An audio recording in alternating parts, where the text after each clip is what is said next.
Hey guys, welcome back to the channel. Welcome to another live stream. We're here talking more red, talking Liverpool. How are we all doing, by the way? How are we all? Hope we're all doing very well on this Wednesday afternoon. Big up to each and every single one of you that is here. Big up for hitting the like button if you haven't already. Make sure you're doing that. Obviously, subscribe if you are new.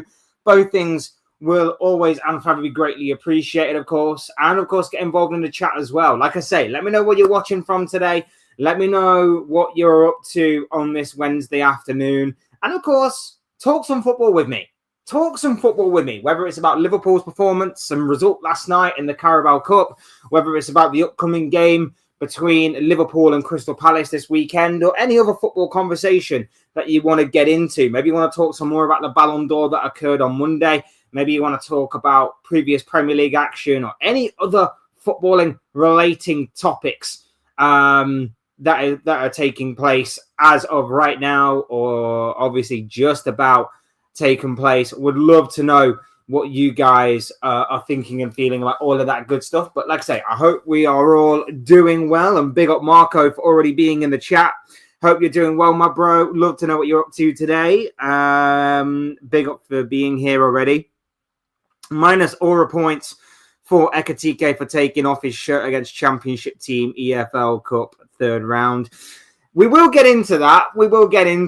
Because whilst it was stupid, and I know that he's getting ridiculed for it, and somewhat rightfully so, we will obviously get into the game itself. But the bottom line is that Liverpool are safe and securely into the fourth round of the EFL/Carabao Cup. Not the easiest of nights from Liverpool's point of view. Southampton gave a very, very, very, very good account of themselves. It wasn't going to be the most perfect performance. I wasn't expecting it to be the most perfect performance, to be perfectly honest with you. I was expecting a much heavily rotated lineup from Liverpool, which I think would have caused a lot of disruption, and that's how it proven to be. But there were some standout performers last night. There were some very good performances from certain individuals last night. I know Mamardashvili didn't have a lot to do, but I think when he was called upon, he did pretty well. I thought Frimpong was okay. Leone was exceptional last night. I really hope and I pray that his injury isn't too severe. It didn't look great when he came off, but hopefully he is okay, because he was absolutely brilliant last night. Gomez was poor. Gomez was quite poor, to be perfectly honest. Robertson was okay. Endo was pretty poor by him being an experienced player perspective. I thought Enyoni and Curtis Jones didn't quite work in the first half, but when they switched roles for Jones to be the more advanced run, I think it did work in the second half. Isak gets his goal. Perfect from him. Engamoa looked lively. He was being doubled up on. He had a bit of a rough night. He was getting a few kicks from some of the Southampton defenders. And, you know, when you build up a reputation, as he has already, for the young 17-year-old, being a very tricky, pacey customer, it's understandable as to why he would get that kind of treatment. But I felt he hung in there really, really well. But above all, head and shoulders above the rest, Federico Chiesa, man. Federico Chiesa was absolutely unbelievable across the entire night. He was absolutely exceptional, in my opinion. Federico Chiesa, for me, man of the match, absolutely superb. Gets 2 assists as well. And if it had just not gone early for that goal that he scored, that was rightfully ruled out offside, he might have even got a goal himself. But no, Chiesa for me was absolutely exceptional on the night, and big up to Federico Chiesa. And it's a big moment as well, because obviously now that Ekatike has been sent off, he's going to be missing the Crystal Palace game, and it probably now means that Chiesa will probably definitely play some minutes in that Palace game. However long he's going to play obviously remains to be seen, but it probably does mean that he is going to be playing some minutes. So big up to Federico Chiesa. You just knew that Dembele would win, as he was not present for the important PSG game in Marseille that PSG lost during the Ballon d'Or ceremony. And I mean, it was seemingly the only rightful winner, wasn't it? I know that a lot of people wanted Lamine Yamal to win, and there was a lot of people pulling for Salah as well. But when you consider what PSG had won, it had to be a PSG player, and he was obviously the front runner for it. So, yeah, it's understandable as to why Dembele would win. Thoughts on Slot publicly criticising Ekitike? Right, we'll get onto this because obviously it's the kind of moment that has somewhat overshadowed last night in terms of performance and results. But for those of you who didn't see it, Hugo Ekitike came on as a halftime substitution for Alexander Isak. He looked really lively. He looked really, really lively throughout the entirety of the second half. Seemingly continuing to play as well as he has been doing to hit the ground running on his Liverpool career so far. Southampton equalise. Oh, no, sorry. He gets a yellow card before Southampton equalise, sorry. It's not really a foul. I don't know why the referee is blowing for a foul anyway. And then out of frustration and dissent, Ekitike just bats the ball away. And then for that, he, of course, gets a yellow card for it. He then, after Southampton equalise, goes and scores what turns out to be the winning goal. Lovely ball over the top. Chiesa, expertly controlled, lays in Ekitike for the most simplest of finishes. Ekitike celebrates by running over and taking off his shirt, holding it up, doing the messy celebration. And obviously that means he's going to get a yellow card, second yellow card, and of course, subsequently, a red card that soon follows. 1 game ban.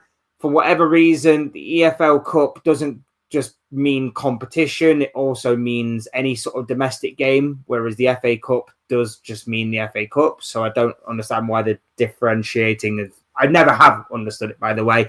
I'm not just saying it because it's a Liverpool player. I'm just saying I've never understood the differentiating between FA Cup. If you get a red card in that, it means you're banned from the next round, whereas Premier League, you're banned from Premier League, and I don't know. It's weird. But anyway, he gets second yellow. He's subsequently sent off. It's a stupid mistake from him. He simply just forgot he's already on a yellow card. He simply just forgot he's already on a yellow card. He takes off his shirt. And Jeremy Frimpong's reaction, by the way, is absolutely brilliant. He just looks at him and he's like, dude, what the hell are you doing? What the hell have you just done? And then reality sets in and he's like, oh, I've already been booked, haven't I? Yes, you have, bro. Yes, you have. You pick up a second yellow card, you see red, you go straight down the tunnel. It's a stupid mistake. It's absolutely a horrendously stupid mistake on Ekitike's part. I'd be laying more into him if he hadn't have started off his Liverpool career in the way that he has done. If he hadn't have been scoring those goals in like, what is it now? Like 6 of the opening 7 games or something, including Community Shield, Champions League. I know he didn't score in the Champions League, did he? 5 of the 7 there, maybe. Then I'd probably be laying into him more, personally, from me. But it's a stupid mistake. He'll obviously know it's a stupid mistake now. He'll obviously look back and be like, oh, I just got lost in the moment. A lot of people online ridiculing him for doing it against Southampton. Look, I don't celebration police. I don't celebration police anyone or anything. I've defended Arsenal in the past when they've come under criticism for celebrating seemingly nothingless wins or whatever it may be. I've defended Arsenal in the past. So I'm not going to celebration police him for celebrating however he wants against a championship club. Because if he wasn't on a yellow card, I wouldn't mind him just taking it. Whatever, it is what it is. I've seen Mo Salah do it a lot of times against Man United in particular. I know that people will say, well, that's Man United. This is Southampton. It's different. Like I said, I'm not going to celebration police it. I just think it was a very stupid mistake on Ekatike's part. Something that obviously he'll instantly regret. He'll take his punishment. He'll take his medicine and he'll move on.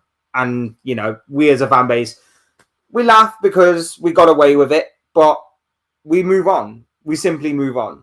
And, excuse me. And like I say, I think it was somewhat right of Arne Slot to call it out in public. I think everybody knows it's stupid. There's no point trying to deny it. But calls it out and then just we move on. Like I say, he takes his punishment. He takes his medicine. He misses the Crystal Palace game. It does put us in a little bit of an awkward situation, obviously with Isak still not being match fit.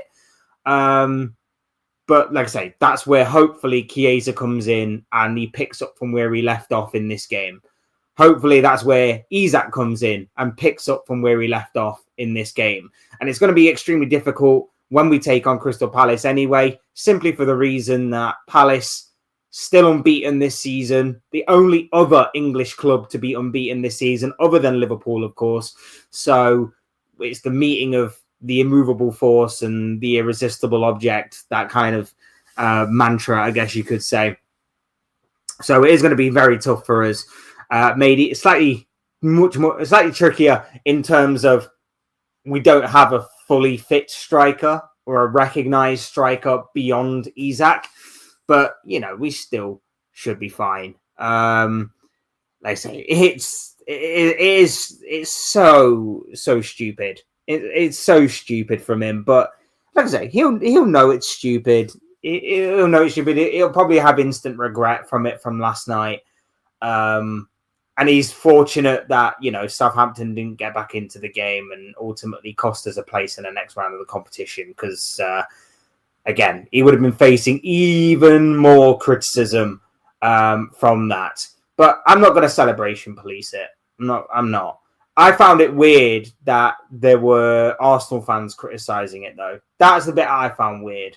Arsenal fans criticising it as something not to happen. You can't celebrate that way when, A, they were the ones that were being, you know, really, they were really moaning about the way that the media got on their backs for celebrating against, like, a Man City, for example. You know, if you're going to be moaning about that, but not doing it for your own club, then it's hypocrisy. And not only that as well, but, you know, he actually celebrated scoring a winning goal, whereas Arsenal celebrate scoring equalising goals. So just take that with a pinch of salt, Arsenal fans. Yeah, simple as that. But stupid mistake. I'm happy that Slot kind of called it out in a way, but, you know, we move on. We don't dwell on it. It's a stupid mistake. He'll learn from it. We move on. Just next time, I know my memory's bad. But next time, just remember you're already on a yellow card. It's a stupid rule anyway, by the way. Let's just put it right.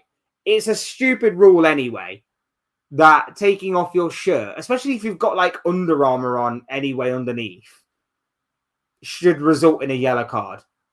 Like, it's a stupid rule anyway. But it is a rule, and he was rightfully sent off for it after picking up a second yellow. So there you have it.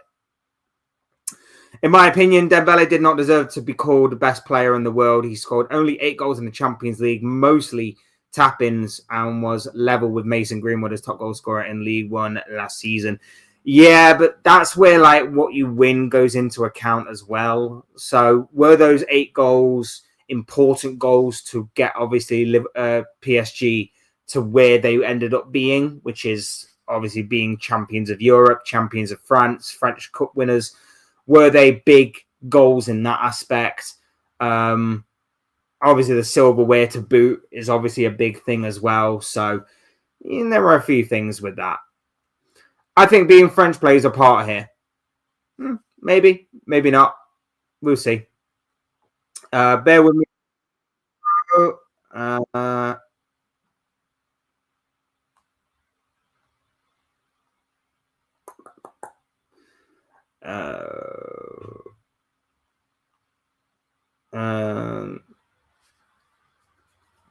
and here comes Isak's goal. Here we go. Big up SM44. Lovely to have you here, bro. Absolutely agree with you.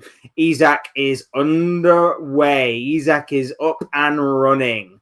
Absolutely love to see it, my bro. Well, very well taken goal as well last night. He could have had one in the opening minute of the game, actually. But that was just a taster of what was to come. And, you know, we were lucky because Southampton could have taken the lead about 50 odd seconds before Isak scored. So we got very, very fortunate in that aspect. That obviously didn't happen beforehand, but yeah. We got fortunate, but the way that we pressed was very, very good. Like I say, Chiesa was instrumental in leading the press, wins the ball, and knows exactly where Isak is. And Isak, to be fair to him, he may not be match fit, but he certainly knows where the goal is. And it was a very well taken goal from Isak. And hopefully that is going to be the goal that is the catalyst to him absolutely torturing and tormenting this league right now. So fingers crossed he can continue it against Crystal Palace, because we know that they can be a very awkward side for us. So fingers crossed he is going to be the difference maker on the day. Bear with me. What's it say? Million subscribers when, brother? Hopefully soon. Hopefully by the end of the year. Hopefully that is going to be the case. If it doesn't happen, it doesn't happen. But like I say, I appreciate each and every single one of you for being here right now. And I appreciate every single one of you that has been following the channel from even before now. Any sort of support is greatly appreciated from each and every single one of you. So I cannot honestly thank you enough. It's not just taking the shirt off. It's the Messi showing off name type thing that he tried. So it all just means a lot to him. Clearly, he is not built for this. This is great for Isak. I think you're reading a bit too much into it, bro. I'm not going to lie to you. Like, I know obviously people associate it with Messi. And I know that, you know, people will laugh because they're a championship side. And Liverpool are the Premier League side who have just spent a hell of a lot of money this past summer. I don't care. I'm not going to celebration police it. I'm not going to celebrate. If Chelsea had done the same last night to Lincoln, even though they went 1-0 down, I'm not going to be sat here like mocking Chelsea for it. They celebrate however they want. I'm not bothered. Like, the only time I'd be bothered about it is if they celebrated it like that with either an equalizing goal or a consolation goal. That's the only time I would celebration police it, because it would make no sense to me. But it was at the time a winning goal that proved to be the winning goal. I'm not bothered. I'm not bothered. Like, I just find it stupid because obviously he was already on a yellow card. Like, if he wasn't on a yellow card and he did that, go for it. Go for it. Do it. But in that situation, do a knee slide. Do a knee slide or run over to the Liverpool bench or something. Don't take your shot off when you're already on a yellow card. That's just dumb. It's just stupid.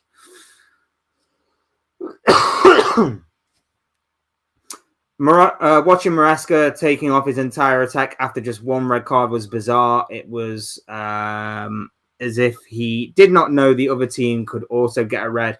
Complete self-sabotage, not great game managing. He completely bottled it. And lost the plot. I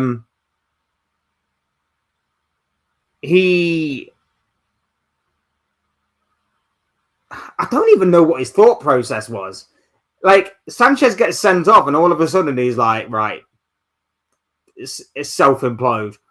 It made no sense to me whatsoever. I did not understand his logic behind it. I didn't understand what his thought process was. I don't know whether it was just through injuries or necessity. Like Cole Palmer's was obviously injury. I get that. But even then, like, why are you risking? If you knew he wasn't completely match fit, why are you risking your best player? It just makes no sense. And now he's going to be missing for 3 to 6 weeks, which is, I don't obviously ever want to see players get injured, but it's kind of good for Liverpool knowing that a week on, I want to say Sunday, Liverpool meet Chelsea. I can't remember if it's Saturday or the Sunday, but either way, not this weekend, but next weekend, Liverpool meet Chelsea. So there's going to be no Cole Palmer, which is, oh, thank God for that, in certain ways. Not that I pray or hope for anyone to get injured, but at the same time, like, it does make Liverpool's job a little easier. Not completely. Still, obviously, Chelsea do need to be respected, but we all know that Chelsea with Cole Palmer is obviously much more dangerous than without.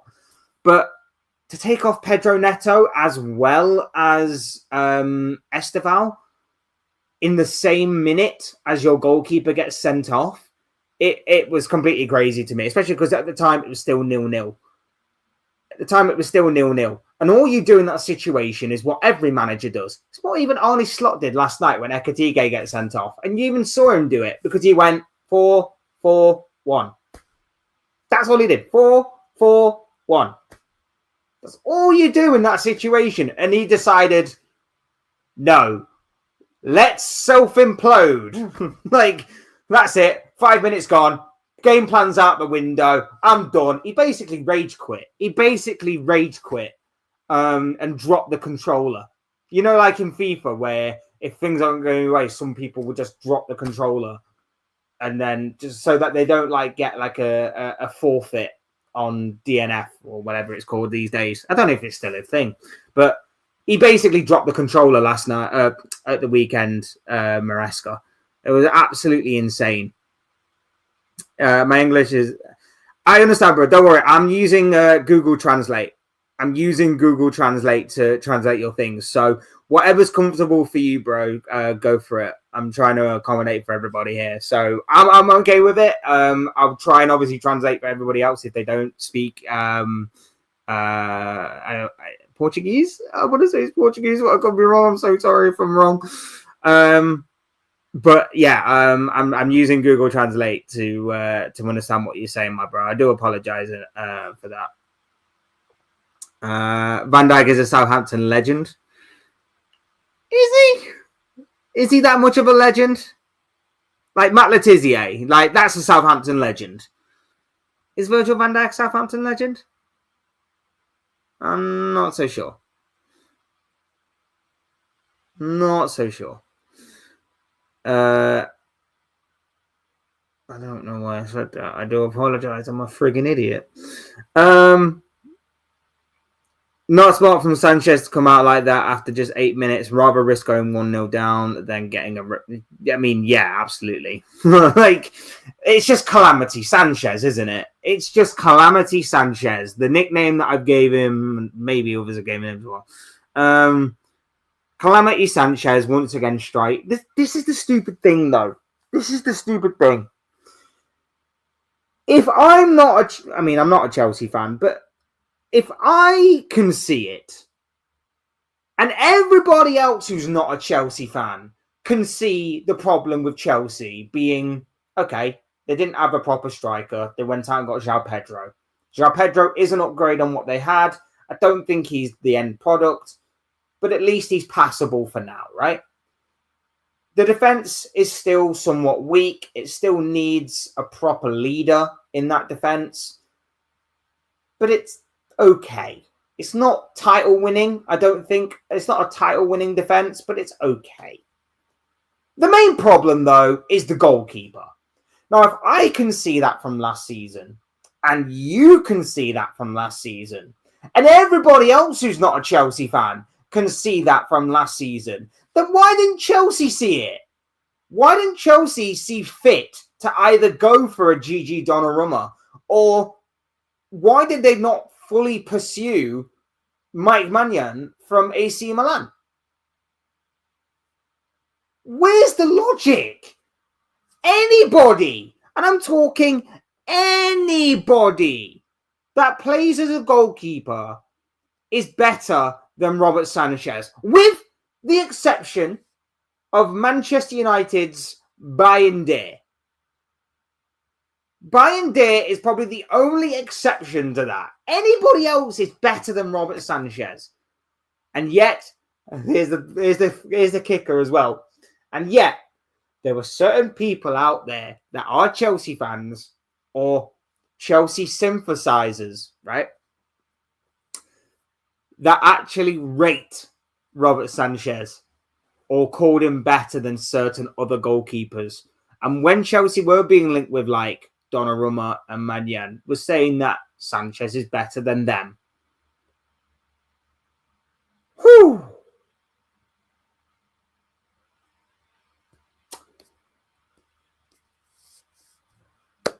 That's why you don't do drugs.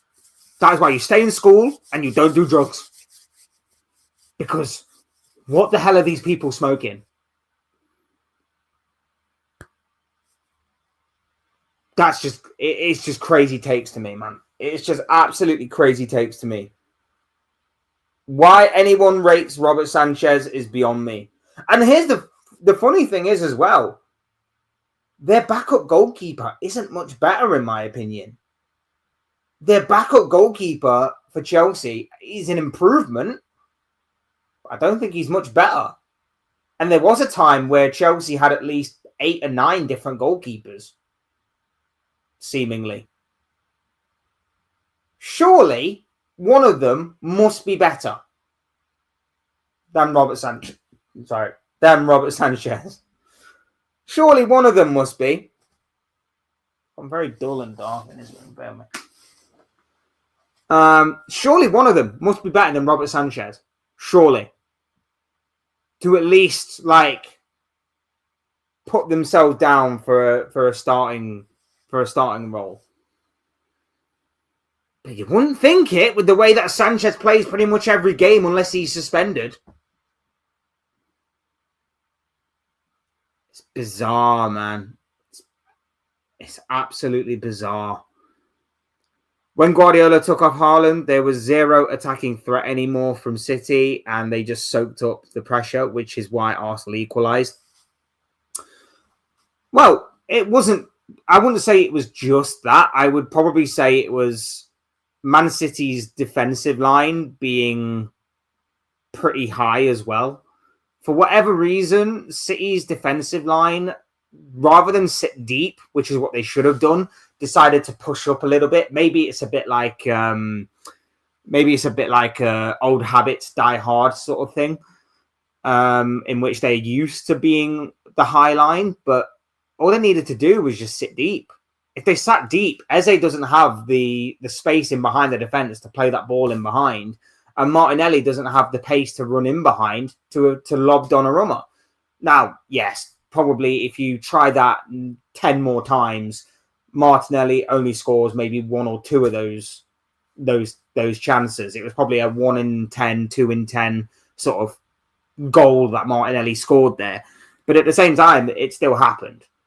I understand what Pep was doing. I understand why Pep is transforming into this way of playing right now, which is basically being anti-Pep, if you like. It is completely the polar opposite of what Pep has tried to do these past however many years it's been that Pep's been on the top of his game. But yeah, it was just crazy to me that the defense is so high up that it just meant Eze just had to put the ball over the top for Martinelli to run onto. It was crazy. Man United Chelsea was so rainy and there was so much water on the pitch, it was really close to being cancelled. That's why it's fun. It's fun to play football in those kind of conditions. It's fun. Dembele acceptance speech with his mum was emotional and real. For a guy that's fallen on such, I would say, hard times, being a footballer and getting paid as much as you are doing at PSG, but Yeah, the guy had so many injury issues both at Barcelona and PSG. I don't think anybody 2, 3, 4 years ago would have ever said that Dembele would be a Ballon d'Or winner. Simply for the reason that it just didn't seem to. He had the talent. I think a lot of people said he had the talent, but talent goes only so far. You obviously need to have the work rate behind it. You need to have the right mentality behind it. And so, yeah, essentially, I just think lots of people probably said he just doesn't have the work rate. He doesn't have the talent. He doesn't have the dedication to the work.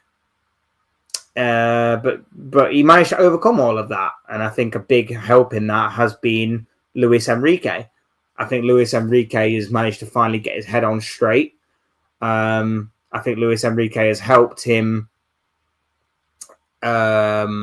take his game up to a whole different level, along with a lot of other PSG players. And he's enjoying it right now. He's enjoying it, and he's reaping, obviously, the rewards from it. I immediately thought about you when Sanchez did that and the way that I defended him earlier on. I tell you, man, Robert Sanchez is god-awful. God-awful.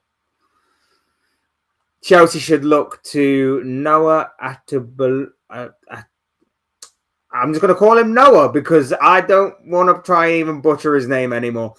He is Bundesliga keeper who saved 5 consecutive pens in the league.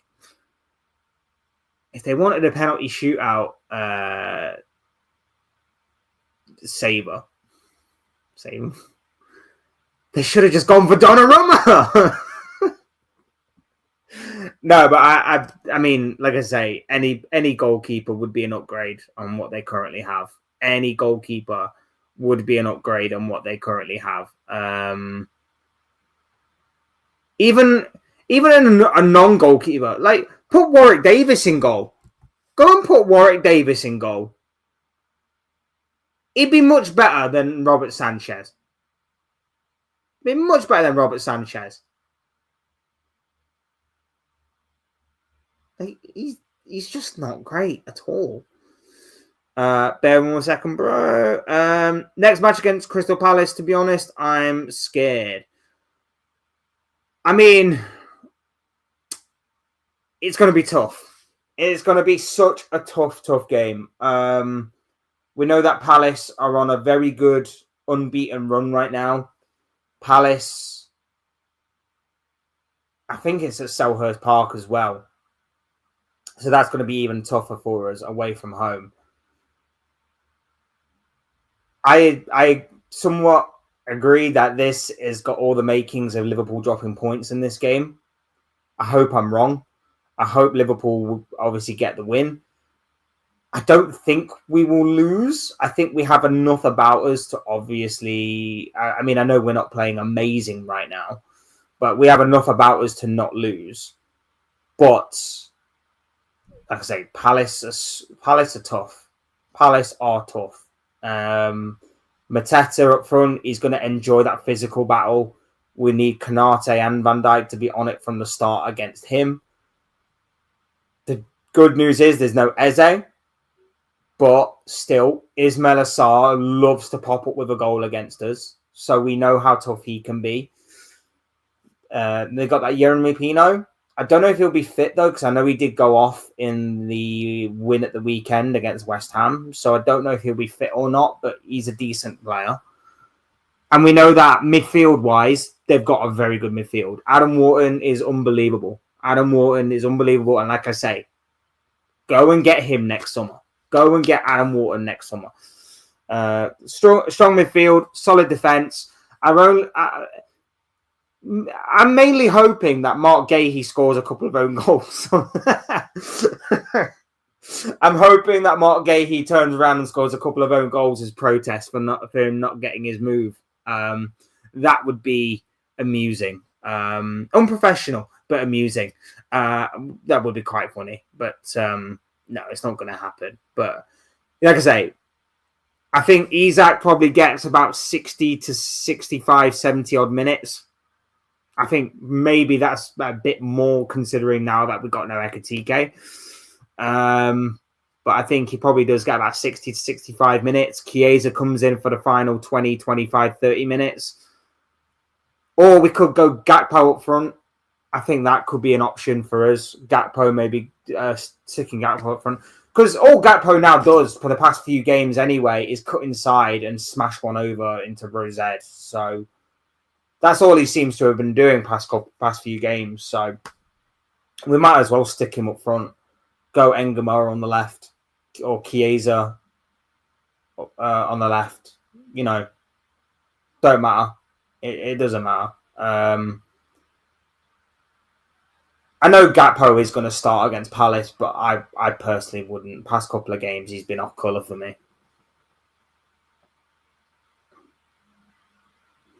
Ekatike taking his shirt off is silly, but in the moment, the adrenaline kicked in so much that he forgot he was on a yellow card already. Big up, Alex, bro. Hope you're doing well, my dude. Glad to have you back here with us. Yeah, man, I completely agree. It was a stupid yellow card to pick up, but I've mentioned it earlier as well. He just completely forgot he was on a yellow card already. Scored the winning goal, celebrated, and then went, oh, I'm already on a yellow card, aren't I? My bad. Yeah, stupid. He takes his medicine for it. We move on. Dembele has been a prick to Barca. We offered him everything. Not many players want to leave Barca, but he did. Even for a pay cut, his dream was PSG. Is anybody's dream PSG over Barcelona? I can't imagine over Barcelona anybody's dream is PSG. Like, with all due respect, like, that's not the case. Like, Neymar left because he didn't want to be overshadowed by Messi. So I sort of understand that one to a somewhat extent. But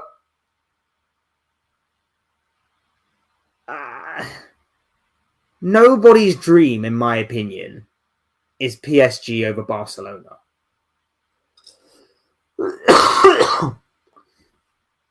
I just think he didn't live up to the price tag. I know he left Dortmund for a large amount of money. He didn't live up to the price tag. And I think maybe I think fans may be getting on his back a little bit. Maybe he didn't really want to, maybe he didn't feel like he fit in. So maybe he just left that way. Surely his dream couldn't have been that over that. Just saying. I'm just throwing it out there. Maybe I'm wrong. I don't know.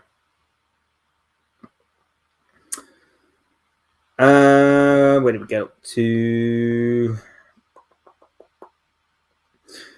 I don't know why, but facing Palace is always a nightmare for me ever since they ruined our title chances in 23-24 season with the 1-0 win.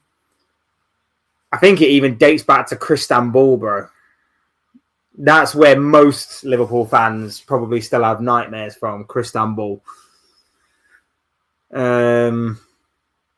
Yeah, over a decade now of that.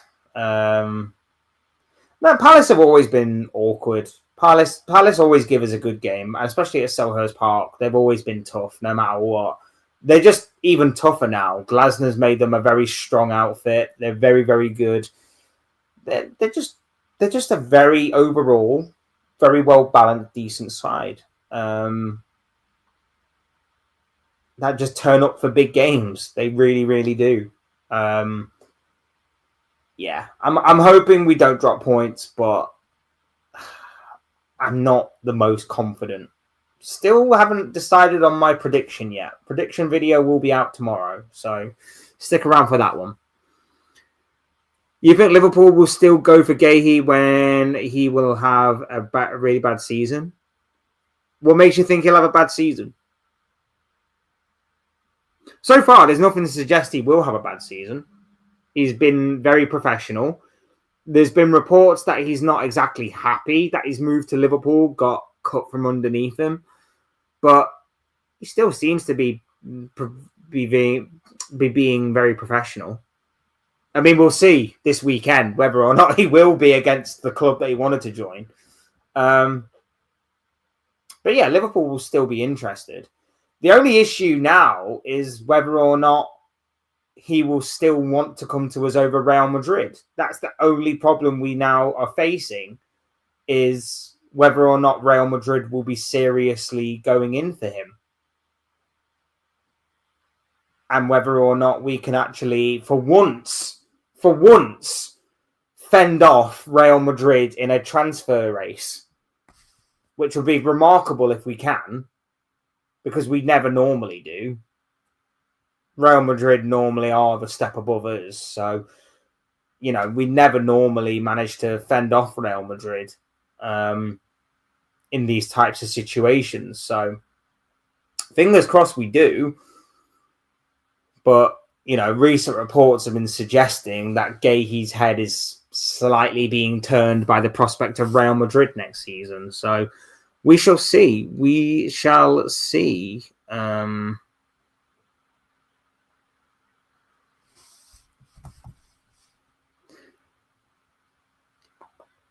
What's this? Let's hope Leone's injury isn't too serious. What do you think of Leone watching yesterday's game? First opening 5 to 10 minutes, I think he was a little nervy, which is, again, somewhat understandable for a young kid making his debut for Liverpool. But I think he settled in really well. And he was just so accomplished after that. He was brilliant. He was absolutely brilliant on the night. He was actually better than Joe Gomez. Now, I'm not going to go too hard on Joe Gomez because I know that he hasn't had a lot of gameplay, a lot of minutes, and obviously he's been in and out of injury. So I'm not going to go too hard on Gomez. But Gomez being the more established, experienced defender, I still would have liked to have seen more from Gomez. But Leone was brilliant. I'm hoping his injury isn't too serious. I'm really, really hoping his injury is nothing too serious. I'm hoping it's, something minor. I'm really hoping it is because, with the games coming thick and fast and with how good of a performance he put in yesterday, and there's no telling who we're going to get in the fourth round as of right now, as of the time of obviously going live and recording this. There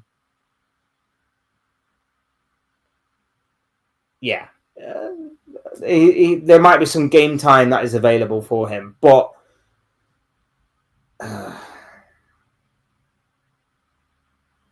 it doesn't look good. I'm hoping it's minor, but it didn't look good. And I've just Googled it right now. They're suggesting it may have been ACL. They're suggesting it might have been ACL. I'm hoping to God it's not.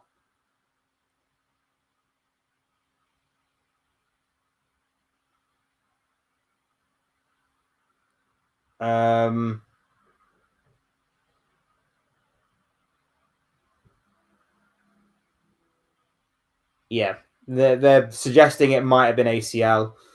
I'm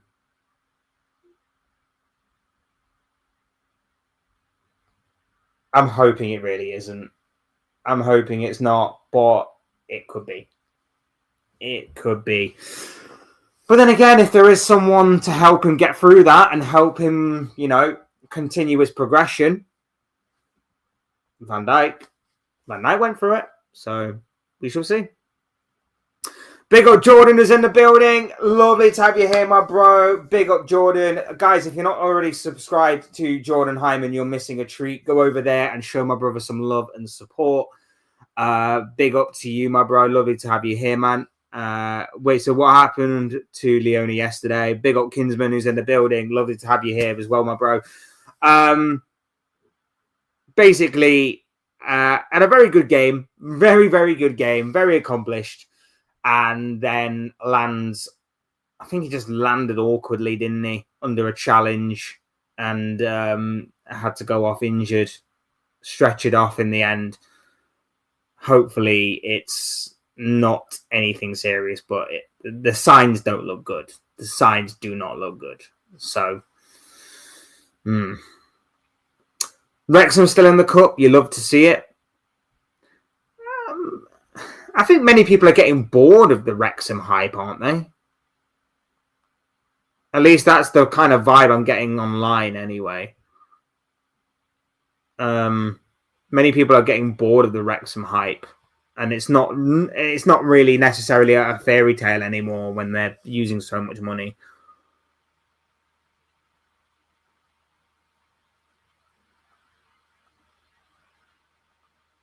I don't know. I mean, it might be nice if we get them in the next round. To be fair, might be nice if we got Wrexham in the next round at Wrexham's ground. We'll just see. We'll see what the draw awaits us. We'll see. Do you think Wrexham can promote to the Premier League in the next 5 years? The way that they're spending money and going about their business, there's no doubt in my mind that can be a possibility. Maybe not this year. I know they've had like back-to-back promotions or whatever it is. But maybe, like you say, next 5 years or so, there's no doubt in my mind that could be a genuine possibility. Their owners are very ambitious. Their owners have got this project in mind that they want to get to the promised land of the Premier League. So there's no doubt in my mind that will be the case soon. No way, man. We just had him play on his debut, and now he's injured. It's what happens, man. Sometimes these things happen. Let's say the signs don't look good. I'm praying and I'm hoping that it's nothing too serious, but it doesn't look good.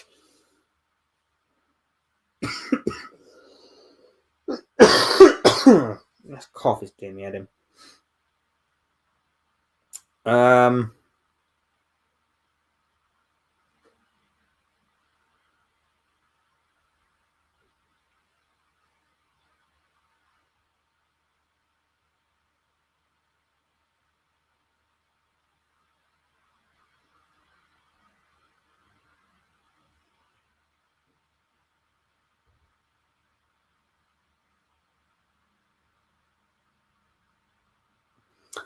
It just don't look great, and not just that as well.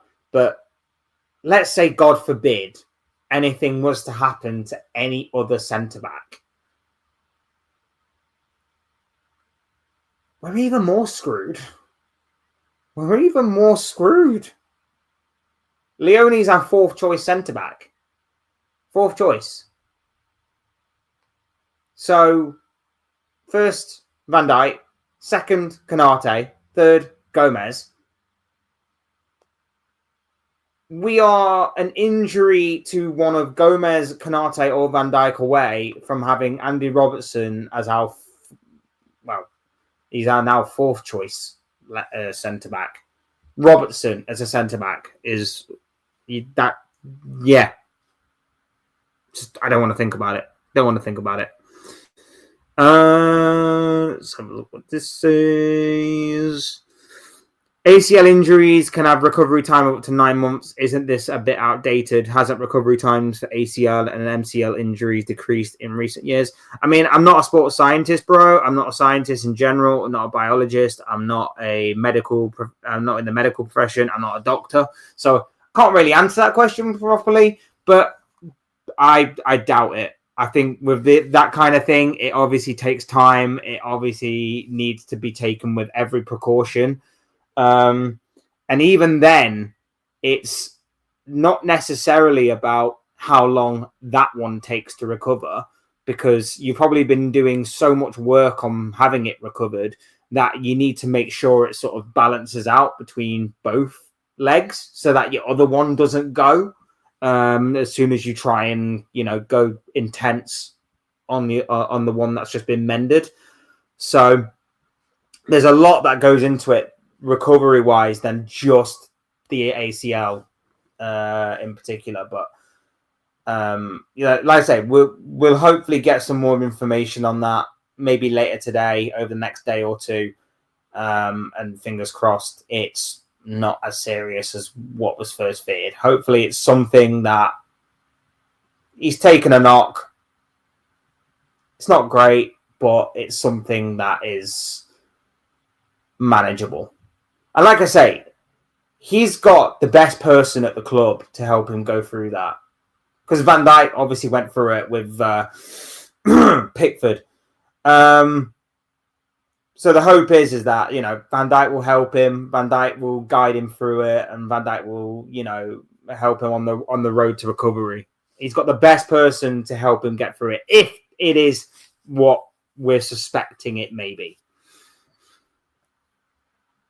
Does the EFL or the FA Cup include more teams from lower leagues? FA Cup does. FA Cup goes right the way down to the footballing pyramid. That's why you get so many great non-league clubs that gain notoriety, because like one of them always seems to make it through to the third round, and then they get like a game against like a Crystal Palace or a Wolves or something. I remember a couple of years ago, who was it a couple of years ago? Played Tottenham but got battered 6-0 or 6-1 or something. I think it was a team around the Liverpool area. I think it began with T.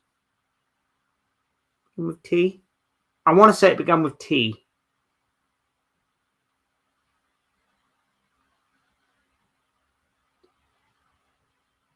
I'm going to have to look this up.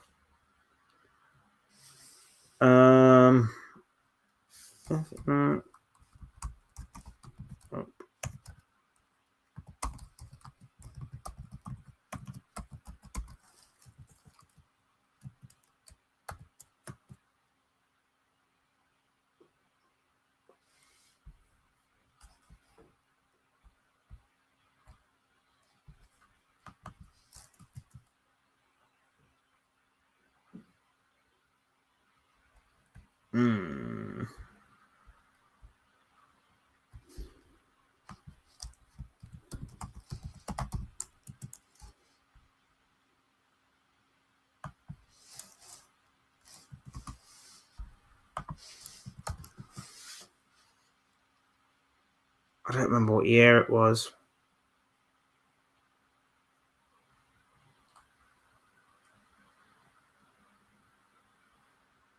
Someone in the chat remember?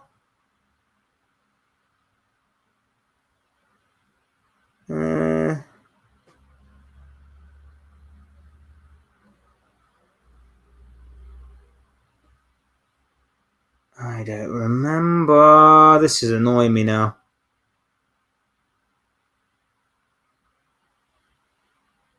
I swear it was Tottenham.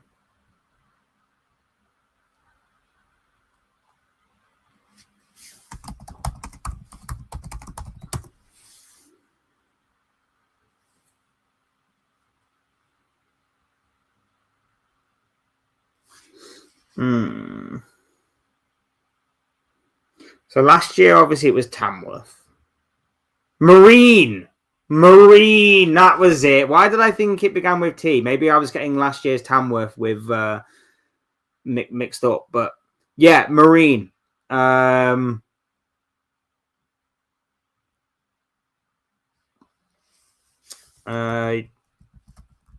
Yeah, because Carlos Vinicius got a hat-trick. By the way, if you want a celebration police, if I remember correctly, Carlos Vinicius in that game against Marine scored a hat-trick and celebrated by doing that. If you want a celebration police that. I'm just kidding, by the way. I'm just kidding. But yeah. FA Cup goes way deeper than that. Man, the red card was stupid. The red card was absolutely stupid, bro. Our stadium situation at Barca is so shocking. We will play 3 consecutive home games at 3 different grounds. No permits yet. Deadline not met. A full Camp Nou won't happen before 2028. Can you just do what, like... Why have we not found a ground yet?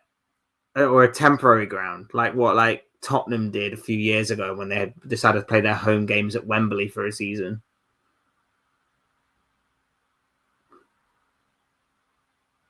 Why are you just constantly moving from ground to ground?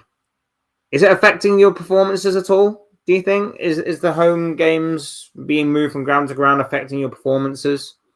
I've only watched like one or two Barcelona games this season so far, so I need to get back into La Liga properly. I've watched a couple of Real Madrid games because of Alonso mainly, but is it affecting you at all, or are you still going strong? Or are you just not finding a stadium like what Tottenham did a couple of years ago? Longer than that, actually, several years ago.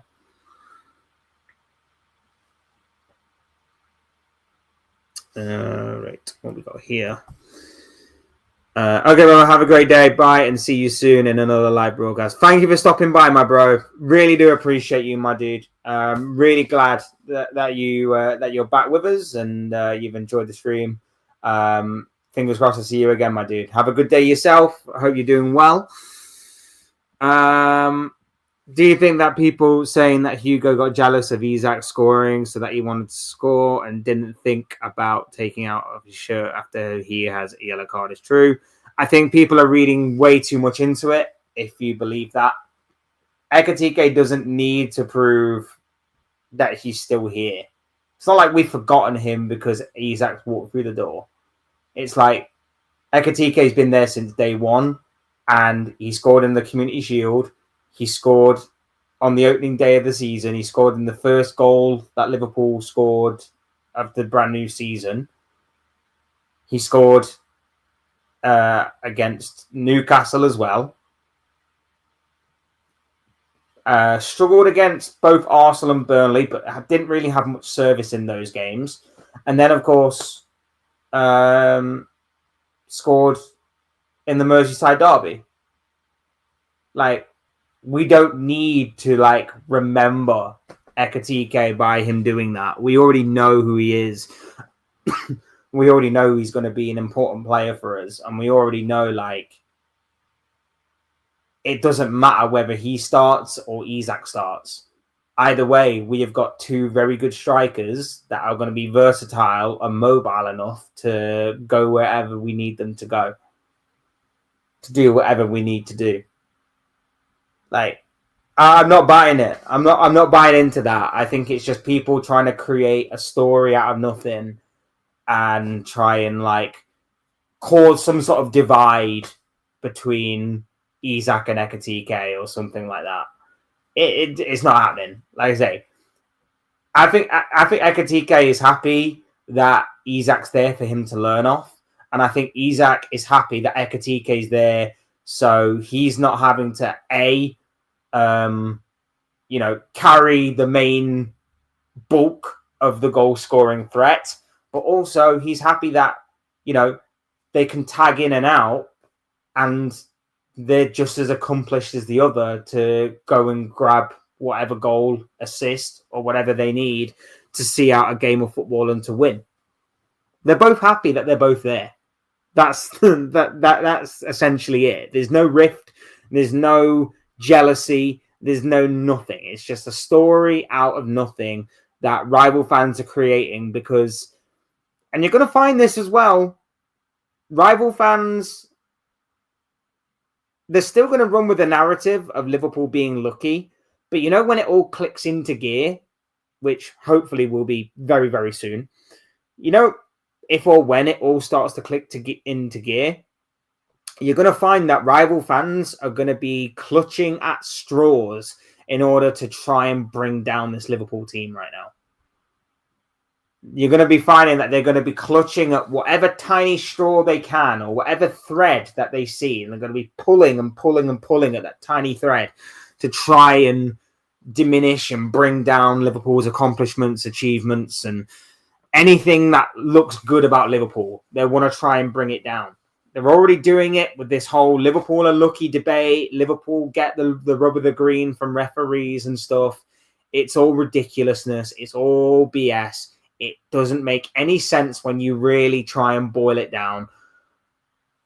It's pathetic. It is completely pathetic. So don't buy into it. Don't read into it. Just cast over it and just laugh at rival fans just trying to put out fake stories, fake news, whatever it may be, on anything like that. Just don't buy into it. Because Laporta, we rented the Olympic Stadium, but the city needs it for events and concerts. Now we played at the Johan Cruyff Stadium, which has only 4K capacity.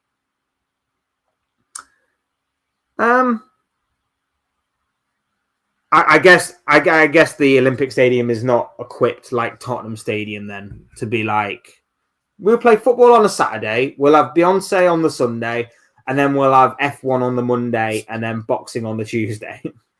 I'm guessing it's not equipped for that kind of for that kind of what's the word I'm looking for? What I'm looking for? Transformation. We'll go with transformation.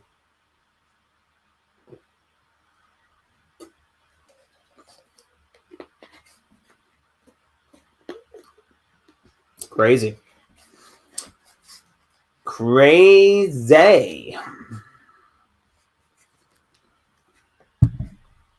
Hopefully it doesn't play too much of a part, though, in your Champions League nights or your La Liga nights.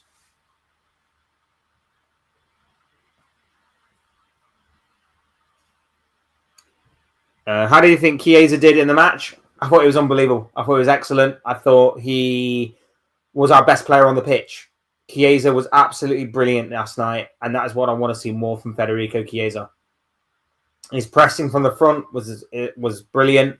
2 assists, very smart, very composed.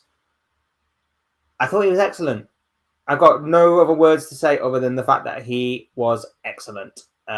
Big up to Federico Chiesa. And we need to see more of that. Like I say, it's a shame he's not part of the Champions League squad. But hopefully we get to see him a little bit more in the Premier League, and hopefully he gets to prove why he's so good. It's just about keeping him fit, man. That's the problem. But we'll obviously see him this weekend against Palace because, yeah, like I say, Ekitike is now suspended. So we'll see him against Palace. For how long, I don't know. But he had a very good game yesterday. And hopefully long may that continue. Long may that continue. So, last night, Liverpool 2, Southampton 1. Like I say, great result overall for Liverpool in terms of getting through to the next round. Wasn't the best performance. I wasn't expecting it to be an immaculate performance by any stretch of the imagination. I understand that there was a little bit of rotation that was going to disrupt some things, but there were some good performances. Like I say, Chiesa outstanding, Leone brilliant. I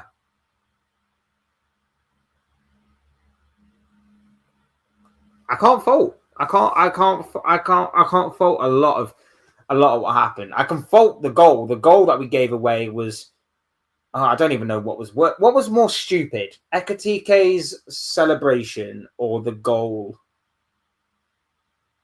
Probably Ekitike's celebration, to be fair. But even so, the goal was still a very close second. I don't know what Endo's doing, because all Endo could leave it, but for whatever reason, he's completely got the header wrong. And I think halfway through him going for the header, he's decided to try and get out the way of it or something. I don't know. It was just weird.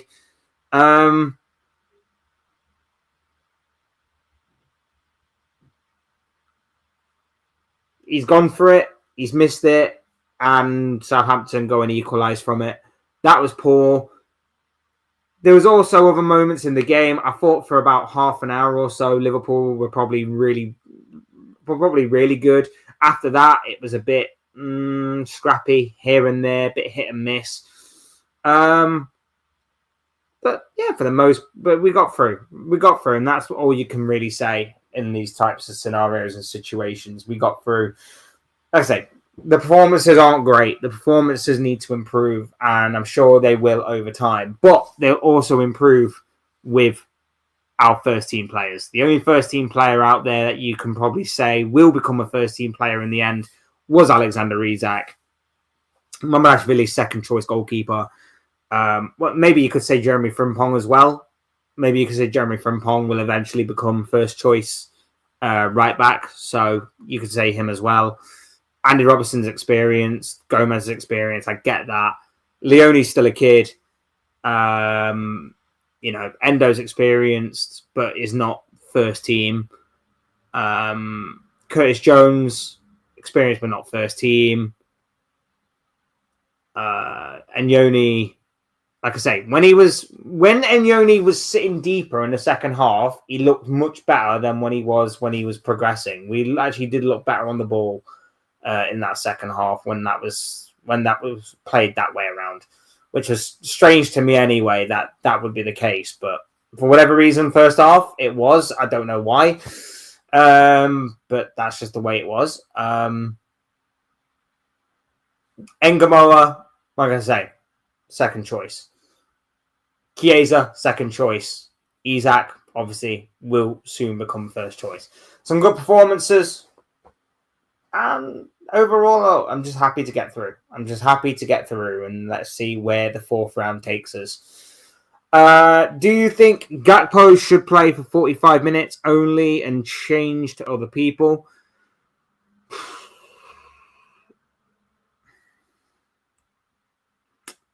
I'm always a big believer in momentum. So for me, I'd start Chiesa on the left on when we played Palace.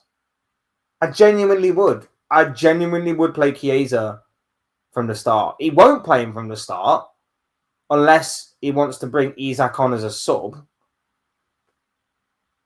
It depends what he wants to do with Isak, because Chiesa only starts if he's starting up front.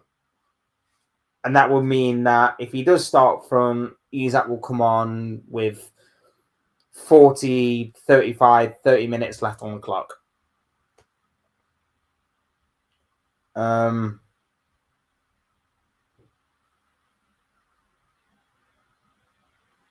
Otherwise, Gakpo starting.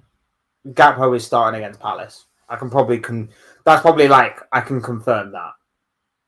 Even I can confirm that Gakpo is starting. I don't think he should, because past couple of games he's been poor, and like I say, I'm a big believer in momentum, and with the exception of certain players can get away with it, like Van Dijk, for example. Even if Gomez and Leone, if Leone hadn't got injured, but even if Gomez and Leone managed to survive the entirety of the 90 minutes, they look immaculate together. They look perfect. I'm still going with Van Dijk to come straight back in. I think with Gakpo, it's a little different. But I would personally go with Chiesa against Palace to start. But he's not going to. He's going to go with Gakpo. Now, whether he should get 45 minutes, it depends what Cody Gakpo we're going to see.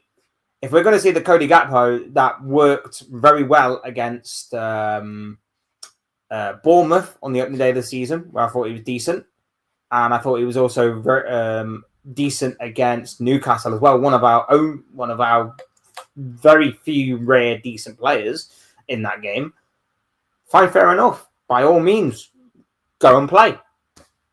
But if it's going to be the Cody Gakpo that played against Burnley or Everton, I don't want to see that Cody Gakpo. That Cody Gakpo stacked the place out.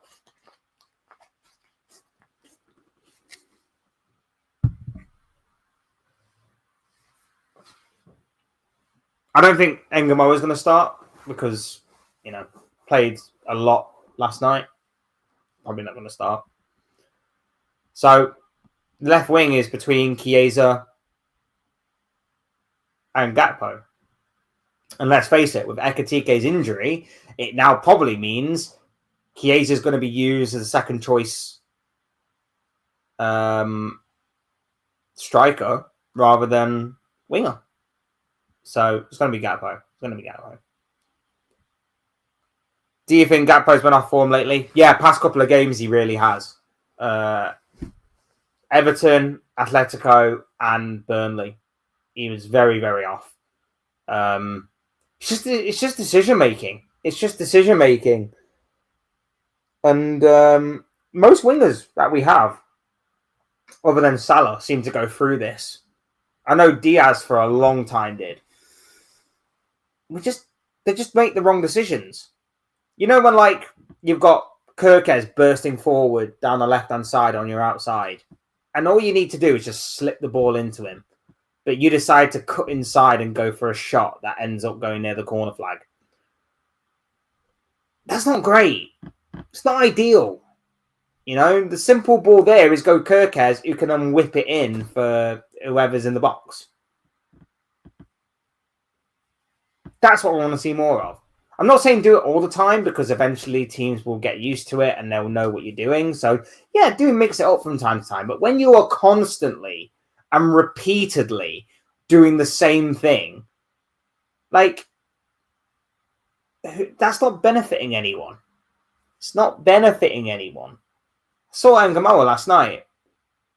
Every now and again, obviously checks back onto his right foot. But occasionally, he would take it down his left. And I like that sort of unpredictability. But Gakpo, for the past couple of games, he's not been unpredictable. He's been too predictable. And obviously lacking execution. But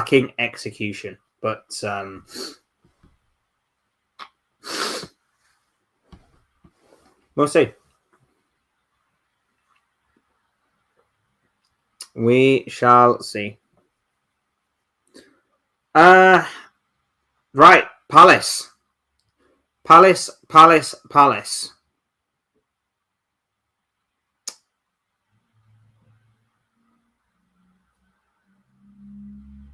I'm a little nervous.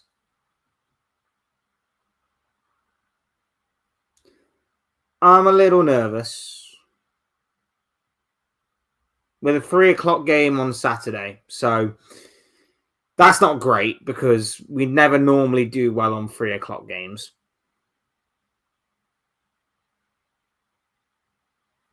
Why is Palace Liverpool 3:00?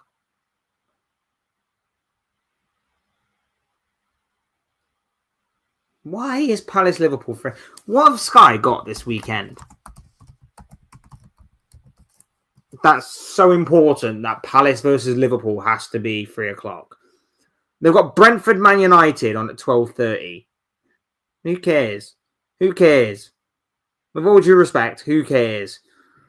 Forest Sunderland, 5:30. Again, no one cares. Tottenham Wolves, 8:00. There are a few 8:00 games these days. Again, who cares? And then Sunday, all right, Arsenal Newcastle, that's going to be big. Aston Villa Fulham. Okay. Yeah. And then Monday, Everton West Ham.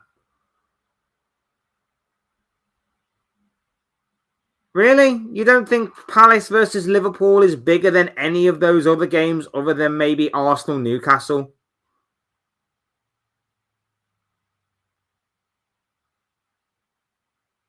Because also, you've got Chelsea-Brighton. Now, Chelsea-Brighton normally throw up a very exciting encounter whenever those two teams meet. But guess what?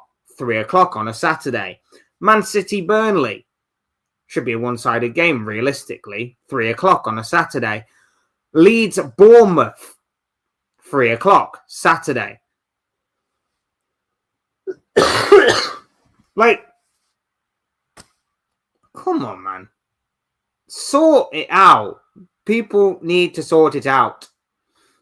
Whoever is making the friggin'... Whoever makes the scheduling Needs to sort it out. Oh yeah, Wolves' second team beat Everton's main lineup.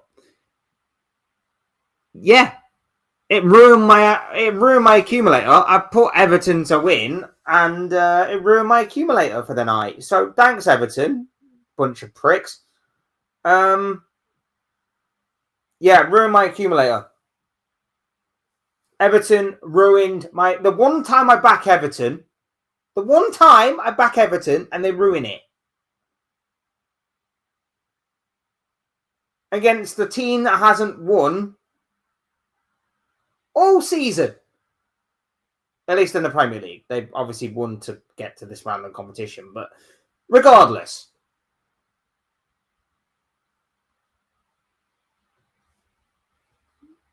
Bunch of Muppets. I mean, it's funny that Everton got knocked out. Yes, of course it is. It's funny. It's the best hope that Everton have of winning a trophy, ending their trophy drought since 1995. Excuse me. And they're already out of the competition before it's even really begun. That is funny.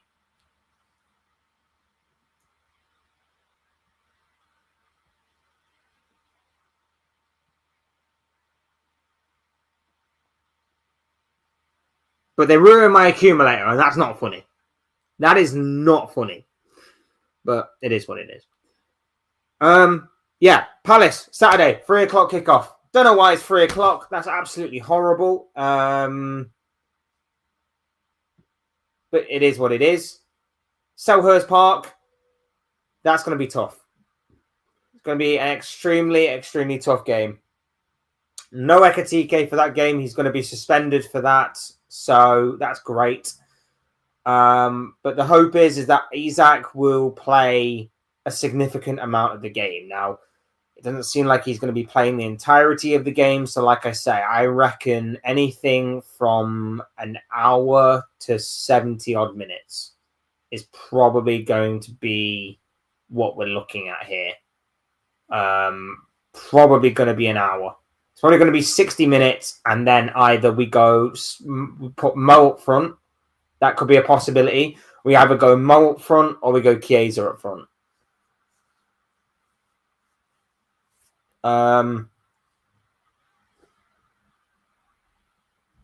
Personally, for me, the way that I would go is Alisson in goal. I think with Frimpong playing the other day, I think Bradley, because obviously, remember, we have got a big Champions League game as well against, is it Galatasaray or Frankfurt first?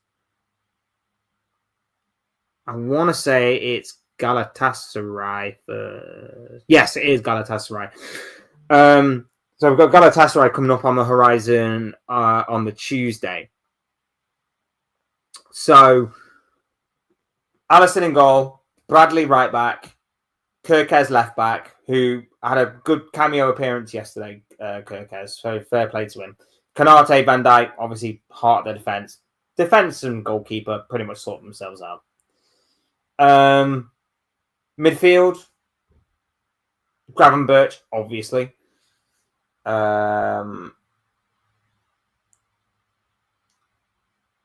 I'd go Szoboszlai and Wirtz. I'd leave McAllister on the bench. I would actually leave, and I love McAllister, but again, momentum. McAllister hasn't exactly started the season off the best, and I think he could be used more so for Galatasaray. But also the injection of energy in that midfield that Szoboszlai would provide, I think, is going to be important. I think it's going to be very important for Liverpool to have. So I'd go Szoboszlai and I'd go Gravenberch as the pivot in midfield. I'd go Wirtz playing as the 10. I'd go Salah on the right. I would go Chiesa on the left, but it's obviously going to be Gakpo. And then, of course, I'd go Isak up front to start with. 60-odd minutes goes. Chiesa comes on for Isak. And then you've got the choice of you can either stick Chiesa then up front, or you can have Salah up front with Chiesa on the right. Anything like that. That is personally what I think the team will be. That's how I see it going. But it's going to be tough because, like I say, Crystal Palace's midfield is awesome. Their defense is solid. Their attack on their day can be dangerous. Their attack on their day can be very, very dangerous. If Mateta's in the mood, then he could give Konate a torrid time. He's probably not going to likely go up against Van Dijk, but against Konate, who has been a bit hit and miss this season, you can probably assume he's going to probably fancy his chances against Konate than Van Dijk. It's just going to be about keeping the flair players quiet. Ismail Assar in particular, like I say, he loves to turn up against Liverpool. Ismail Assar is a danger. He's a threat. So the hope and pray in there is that Sarr has a quiet game, and therefore he's not allowed to play in his mate Mateta, and then Liverpool can go on and actually throw in a very, very good performance. But again, I'm not anticipating a perfect performance because Palace are awkward. Palace are strong.